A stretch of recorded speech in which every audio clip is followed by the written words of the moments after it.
fracasados estos hitos, también venía una estrategia, así como yo le decía que uno era partidario de acusar, como no era posible acusar a Allende, se buscó un voto de fiscalización.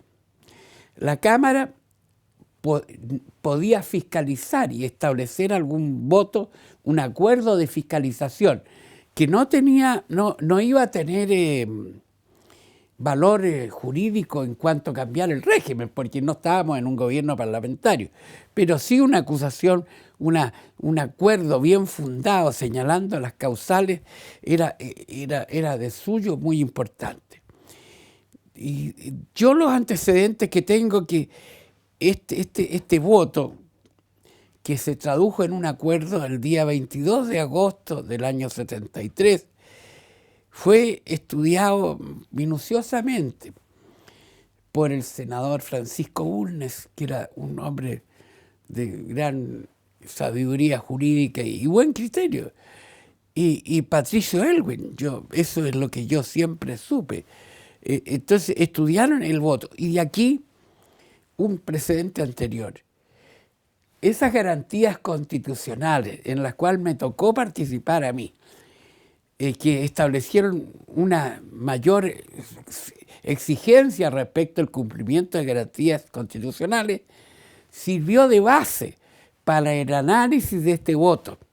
O sea, los acuerdos que se habían tomado como garantía se examinaron uno a uno y se fue viendo qué cosas habían sido infringidas durante el gobierno de Allende con relación a la Constitución vigente y con relación a ese acuerdo de garantías constitucionales.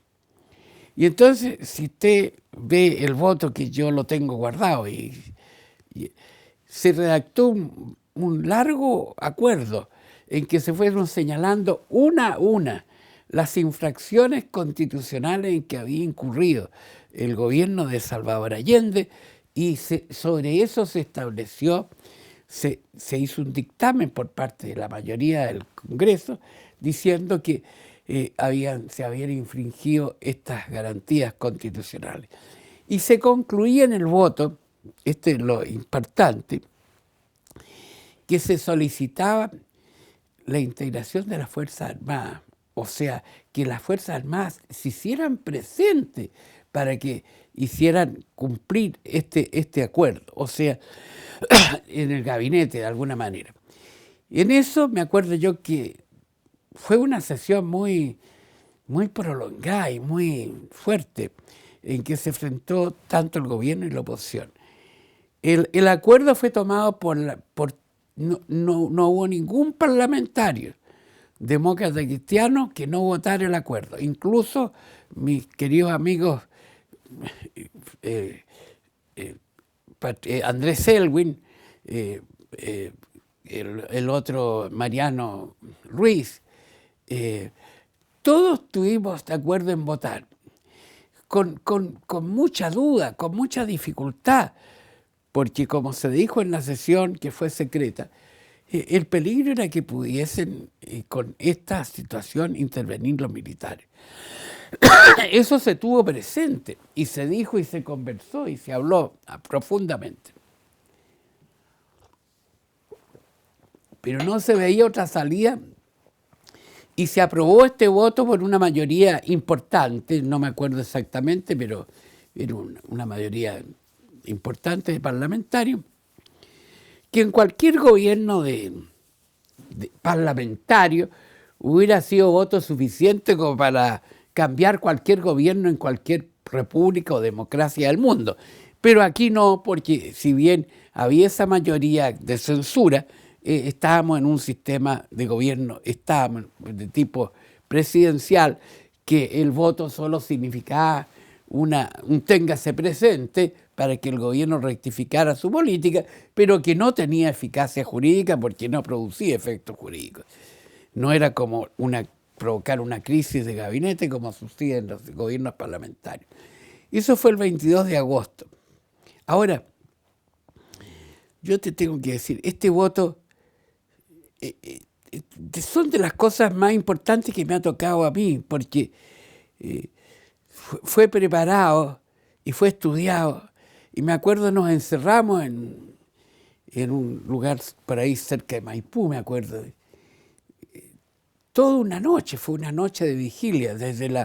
Llegamos a las 8 de la tarde, comimos y esta sesión se prolongó hasta las 5 de la... Puramente diputados demócratas cristianos. Nada más, no había ningún de otro partido, éramos nosotros, que teníamos que resolver sobre este voto, si lo aprobábamos o no. Y con intervenciones, pero importantísimas, de grandes inquietudes, de mucha honestidad. O sea, fue toda una actitud muy razonada, muy bien, muy pensada. Yo estaba... Francamente, yo estaba alelado, esa es la palabra que te tengo que decir, porque yo veía que después de eso podía venir un golpe. Por un lado,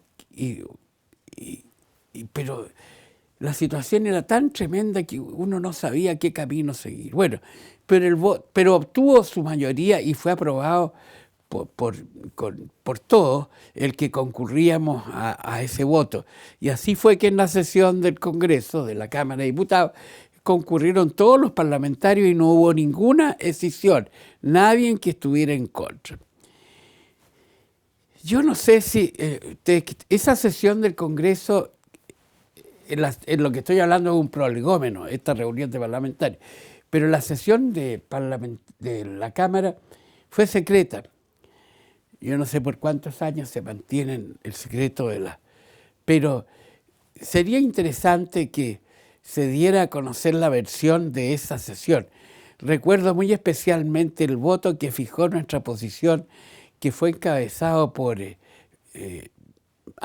Monares, Pepe Monares, que fue a comité y él fue el que planteó el voto.